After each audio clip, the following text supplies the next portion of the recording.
Delicious. అబ్బా! ఎంత టేస్ట్‌గా ఉంది. సూపర్ డెలీషియస్ అనుకుంటాం. ఇదంతా కూడా మనం ఏదైనా ఫుడ్ తీసుకున్నప్పుడు మాట్లాడుకునే మాట. కానీ ఇప్పుడెందుకు డెలీషియస్ అంటున్నానంటే, నెట్‌ఫ్లిక్స్‌లో రాత్రి ఒక సినిమా చూశాను. నిజంగా ఇట్స్ ఎ బ్యూటిఫుల్ ఫిలిం. ఖచ్చితంగా మన వెన్నులో వణుకొస్తది. ఎవరైనా కొత్త వాళ్ళకి ఆశ్రయం ఇవ్వాలంటే ఒకసారి ఆలోచించి, మన పక్కనున్నోళ్ళు కరెక్టా కాదా?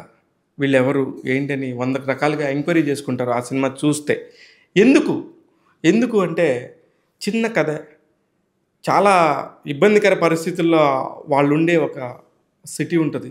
ఆ సిటీలో అందరూ కొట్లాటల్లో చాలా గందరగోళంగా ఉండి రోడ్డు మీద కారు ఇంటికెళ్ళలేని పరిస్థితిలో ఉంటారు. ఇలా కాదని చెప్పేసి కొంచెం బ్రేక్ తీసుకుందామని చెప్పేసి ఎక్కడో దూరంగా ఉన్న ఒక ఫామ్ హౌస్‌కెళ్తారు. అక్కడి నుంచి ఏం జరిగింది? ఎవరెవరు వాళ్ళ జీవితంలోకి వచ్చారు? అమ్మ, నాన్న, కొడుకు, కూతురు. ఒక బ్యూటిఫుల్ ఫ్యామిలీకి ఎదురైన సమస్యలేంటి? అసలు ఎందుకు వాళ్ళకి ప్రాబ్లమ్ వచ్చింది?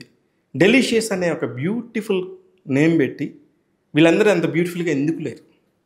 ఏం జరిగి ఉంటదనేది చూస్తే నేను ఫస్ట్ 15, 20 నిమిషాలు చూసినప్పుడు ఏంటి ఏదో సోదిలాగా ఉంది, స్లోగా ఉండింది.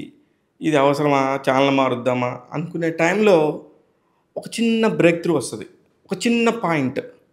సడెన్‌గా ఒక మటన్ పీస్ కట్ చేస్తా డైరెక్ట్‌గా మటన్ పీస్ తినేస్తది. ఇదేంది పచ్చి మటన్ తింటుంది? ఇంకొక 5 నిమిషాలు చూద్దాం అనుకోని ఇంకొద్దిగా 5 నిమిషాలు. వెళ్తా ఉంటే నీకు ఒక్కొక్కటి బయటకొస్తా ఉంటది. It's delicious. Superb screen play. వాళ్ళ పేర్లన్నీ ఎందుకు చెప్పట్లేదంటే నిజంగా ఆళ్ళంతా కొత్త పేర్లు. జర్మన్ ఫిల్మ్ ఇది యాక్చువల్లీ. జర్మన్ ఫిల్మ్ ఇంగ్లీష్ సబ్‌టైటిల్స్‌తో చూశాను. బెర్లిన్ ఫిల్మ్ ఫెస్టివల్‌లో ఈ సినిమా సెలెక్ట్ అయింది.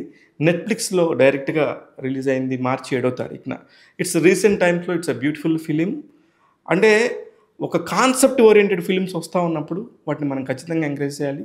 ఇదొక కొత్త పాయింట్. ఈ పాయింట్ ఒక్కటే మీరు ఎవరికీ చెప్పకుండా, ఎవరికీ షేర్ చేయకుండా మీకు సినిమా నచ్చితే చూసుకోమని చెప్పండి తప్ప, ఈ పాయింట్ మాత్రం ఎక్కడ రివీల్ చేయొద్దు. డెఫినెట్‌గా ఈ పాయింట్‌తోని నేను ఇంతవరకు సినిమా చూడలేదు. అంటే గతంలో అనేకం వచ్చినియి. కానీ వీళ్ళింత 2025 సంవత్సరంలో ఒక పెద్ద సిటీస్‌లో ఉండే ఒక జర్మన్ ఫ్యామిలీకి సంబంధించిన జరిగిన కథ ఇంత ఎంత వియర్డ్‌గా ఉంటది. వామ్మో! ఇంత భయంకరంగా ఉందా అనే ఒక భయమేస్తది. అలాంటి సిట్యుయేషన్ అన్నీ మీరు నిజంగా పొందాలి. ఒక గంట 50 నిమిషాల సినిమాలో మనం ఇయన్నీ ఫేస్ చేయాలంటే మాత్రం తప్పనిసరిగా డెలీషియస్ చూడండి. మీరు కూడా డెలీషియస్ లాగా ఫీల్ అవుతారు గానీ, కొంచెం నిద్ర పడటానికి టైం పడతది. అయన్నీ క్యారెక్టర్స్ గుర్తొస్తాయి. జాగ్రత్త. ఎవరికైనా ఆశ్రయం ఇచ్చేటప్పుడు 1కి 2 సార్లు ఆలోచించుకొని ఆశ్రయం ఇవ్వండి. చూస్తూనే ఉండండి ట్యాగ్ తెలుగు.